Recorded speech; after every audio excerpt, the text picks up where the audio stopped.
Hello everyone. I hope everyone's having a good Monday. Today is going to be a different video.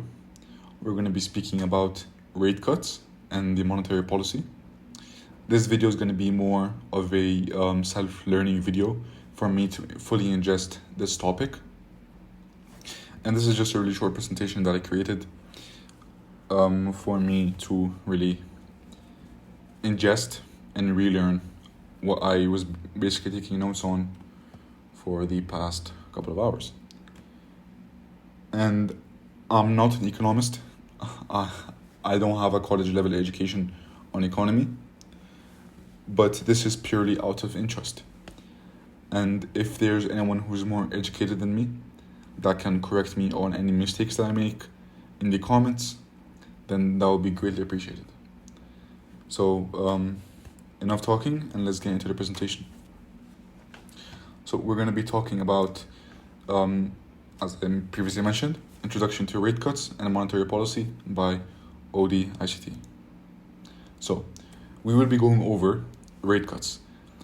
Rate cuts and its effect on unemployment, economic situations, recessions, inflation, anticipation of economic slowdown.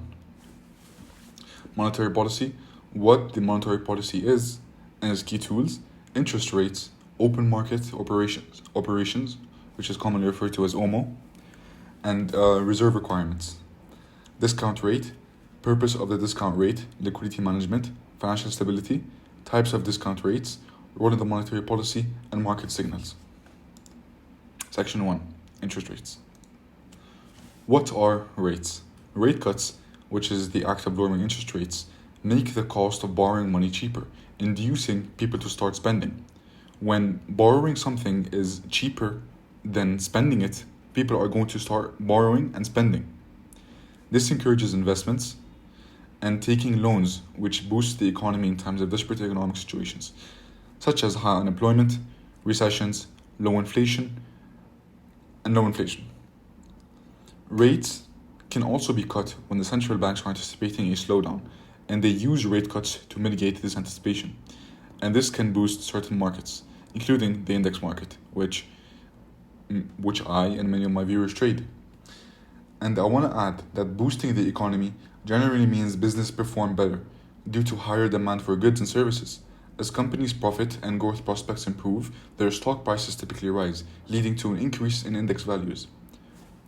So that means investors often can anticipate better future economic conditions and may buy stocks in anticipation, driving markets up even further. Therefore, rate cuts can be a catalyst for future gains in the index markets. And about the unemployment rates, high unemployment, which can lower interest rates. High unemployment, a act of lowering interest rates can encourage businesses to borrow and expand. If you have a business and borrowing becomes cheaper, all of a sudden, you will borrow more money, expand your business, hire more employers, and this would potentially lead to job creation. That's how jobs form. They don't just come out of the sky. A guy makes a company, he takes out a loan, he expands his company, and then he grows and gets employers. And these employers get paid depending on how good the company does. So, I'm going to be speaking about interest rates linked with inflation. Inflation, which is the purchasing power of money falling, also erodes the value of money over time. So every time the inflation gets worse, the value of currency, money, the actual value of it, not paper, the value of money would worsen over time.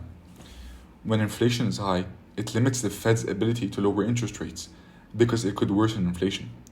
This is because cutting rates encourages spending, but if inflation is already high, it could make it worse.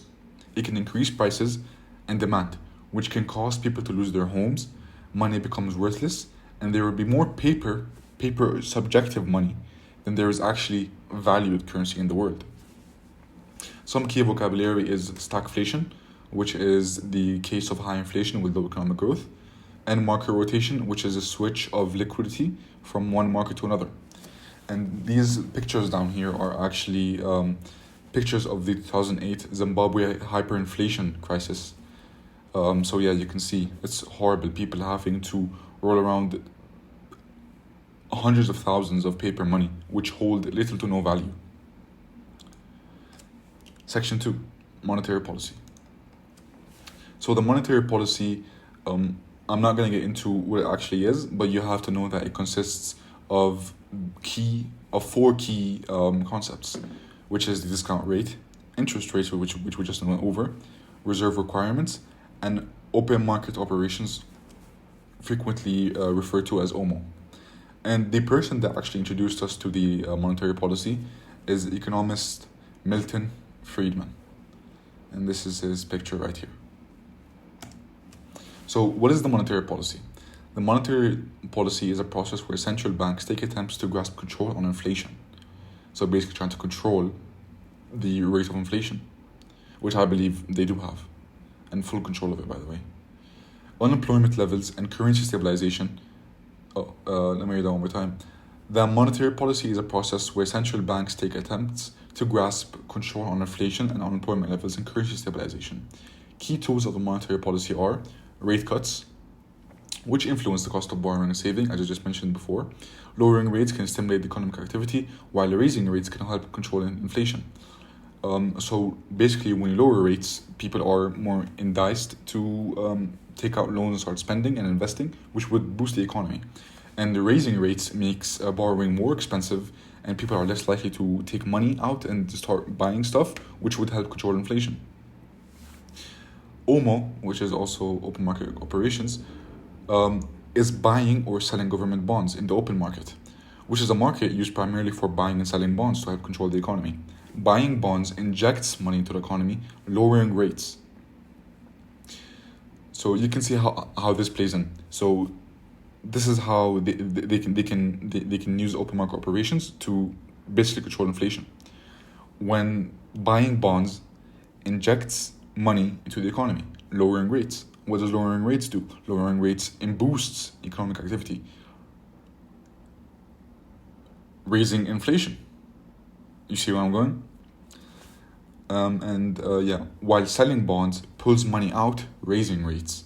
And what does raising rates? What does raising rates do? It helps control inflation. So whether the government buys bonds or sell bonds, they can basically control inflation. Reserve requirements, which is the amount of money banks are required to leave on the reserve and not to lend out. Got a little typo there, I wrote top instead of two. Lowering reserve requirements means banks are required to keep less money in the reserve and to lend more money out, and the way this can increase the money supply is by a couple of three things, which we're going to go over, but they are more lending, increased deposits, and the multiplier effect. A couple of three things.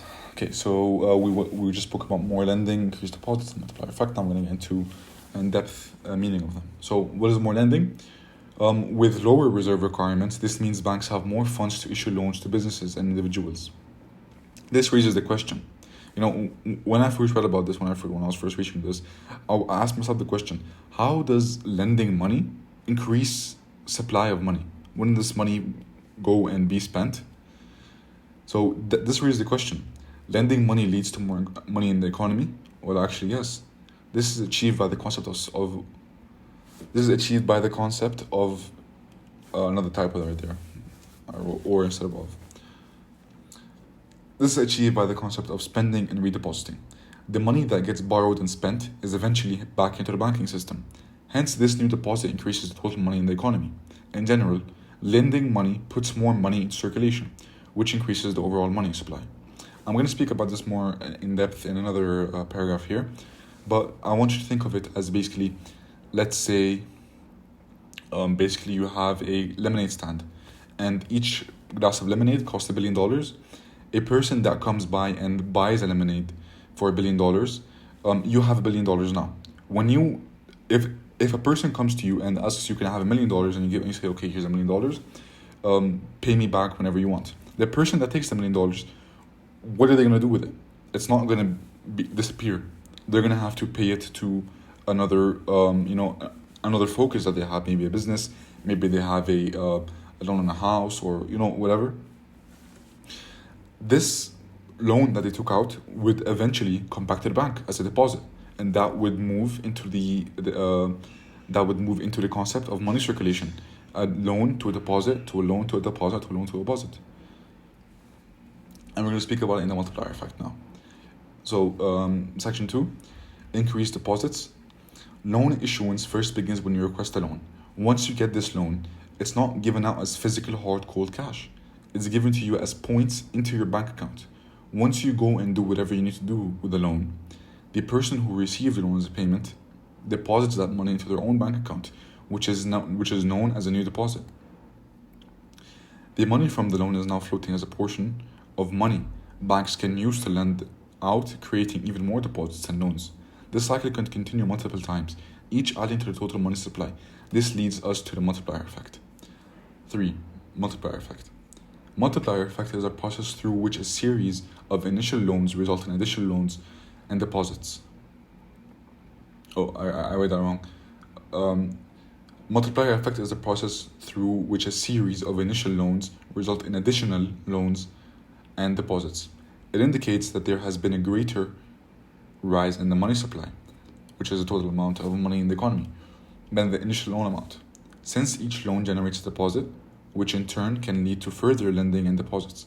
The creation of deposit through lending thereby expands the total money supply. So you can see how that plays into more lending. They're all basically connected. This, what was it called? The reserve requirements. So this plays a big part in loaning and depositing money. So now the final section, section 3. So the discount rate. What is the discount rate?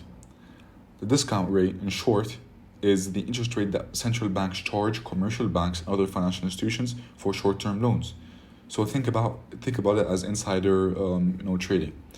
So you have a large bank, you have smaller banks. This large bank loans to smaller banks, and the smaller banks loan to other smaller banks, and then it's a complete cycle.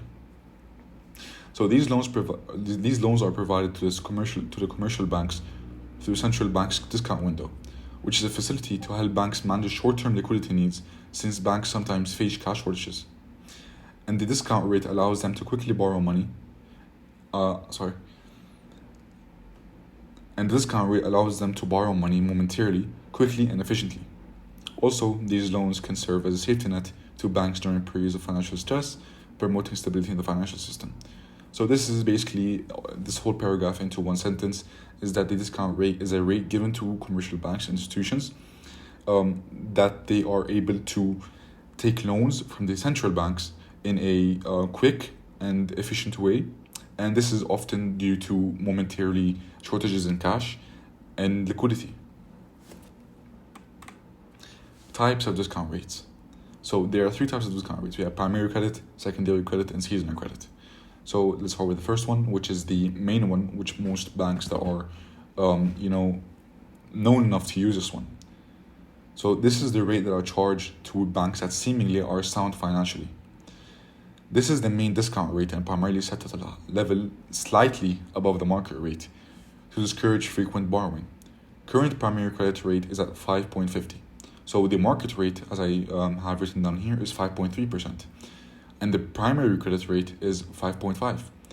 Now, the bonus that banks get that they have to pay for with this extra 0.2% is that they get quick and efficient and safe money transfers.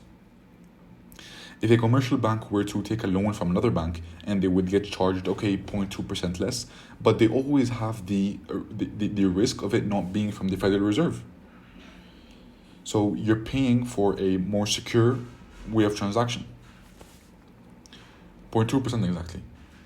So secondary credit, a higher rate than the primary one. This is charged to banks that do not qualify well for primary credit because they might be experiencing financial difficulties. This type of borrowing is under additional scrutiny of the bank. So this type of borrowing, what I mean by the last sentence, is that there's an additional look into the banks before they are given to this secondary credit. And it's a where will I have it here? This type of rate is a little higher than the primary credit, but this is also because of the risk that is induced by loaning to banks that do not qualify well because of the financial decisions. Because I guess you could think of it as, if you had to loan out money to the United States, you would loan to them in a percentage of maybe 5% per year on a 30-year loan. But let's say you were loaning to a random guy off the street $1 million. You would obviously charge him more than 5% because he's not able to, he's not able to 100% pay. He might run off, he might not pay you the full amount. So you make up for that by having a higher interest rate. But when dealing with more, secure banks, like for example, the commercial banks in America, they are guaranteed to pay you back, and you wouldn't want to. What's the word for it? You wouldn't want to take advantage of this, and you would charge them low interest rates because it would be more expensive to loan to an unsecure bank than loaning to a secure bank. So the third one, seasonal credit, it is a rate provided to smaller institutions with fluctuating financial needs, often due to seasonal factors. So basically a secondary credit, but the financial decisions, the financial problems that they're going through are often due to seasonal factors, which include retail sales cycle, agriculture production, tourism, weather conditions, consumer behavior, and cash flow variability. And you can see on the chart that I have on the right, shows the primary discount, the primary credit rate, and it's currently at 5.5%. So, what does the discount rate have a role into the monetary policy? Why does it serve so much importance? So, the discount rate, first of all, it serves as a benchmark for other short-term interest rates in the economy, hence influencing other interest rates. It might not make sense now, but let me continue reading, and you'll get it. Changes in the discount rate can signal the central bank's monetary policy stance, influencing the rates banks charge each other and their customers. Discount rates can also control the money supply in the economy. By raising the discount rate, the central bank can make borrowing more expensive, decreasing the money supply in times where it needs to be decreased, which is inflated periods. Making borrowing cheaper can encourage people to start investing and spending and issuing loans, leading to an economic boost. So if you guys didn't really understand, I can generalize it into a couple of words. So the way that it serves a benchmark is that changes in the discount rate can influence commercial banks to start charging their customers and their and other banks loaning from them in the way that they are taking the discount rate. So for example, if the discount rate is higher, then they would be charging higher interest rates to their customers and to other banks. And about the second part of this paragraph here, discount rates can also control the money supply in the economy. So basically what that means is that if a central bank is having a higher rate towards a bank, then this bank won't be able to take as much money as they would like out, decreasing the money supply, which it decreases the money supply in times where it needs to be decreased, which is usually in inflation periods, and therefore decreasing inflation. Okay, and when the central banks make borrowing, when they make discount rates cheaper, it can influence people to start investing and spending, because the banks will have more access to money. When they have more access to money, rates will cut. When the rates cut, people start investing and start taking more money and start spending, and there is a change in unemployment, and there's a change in many factors in the world economically. I hope that makes sense. If that doesn't make sense, you can just do a quick Google search and you'll get the answer that you're looking for. So the final slide, which is market signals. So this is mainly towards the investor's benefit. So changes in the discount rate can indicate the central bank's view on the economy. So, for example, an increase on discount rate can signal concerns about inflation. Why would the increase on the discount rate signal concern about inflation? Think about it. Because an increase on the discount rate would mean that banks are less likely to take large amounts of money from the central bank, leading to less money in the economy floating. That would mean less inflation. While a decrease can indicate a slowness in the economy and an increase in employment rates, which lead to an urge to boost the economic growth. So, for example, let's say the central bank decreases rates for commercial banks. That would mean that they have more money in supply. And when there's more money in supply, there are rate cuts. When there are rate cuts, people are more encouraged to start investing and start spending and to start buying and investing and expanding their businesses, leading to more employment rates and boosting economic growth. And here is the Governor Board of the Federal Reserve. We have Jerome Powell, Philip Jefferson, Michael Barr, Michelle Bauman, Lisa Cook, Adriana Kugler, and Christopher Waller. Thank you for listening. Yeah, so that's going to be the short presentation, and I hope everyone learned something from today's video. And if anyone can correct me on anything that I got wrong, I will not take it as a shot on my presentation, and it's more of a positive criticism, and I would appreciate it highly. Thank you.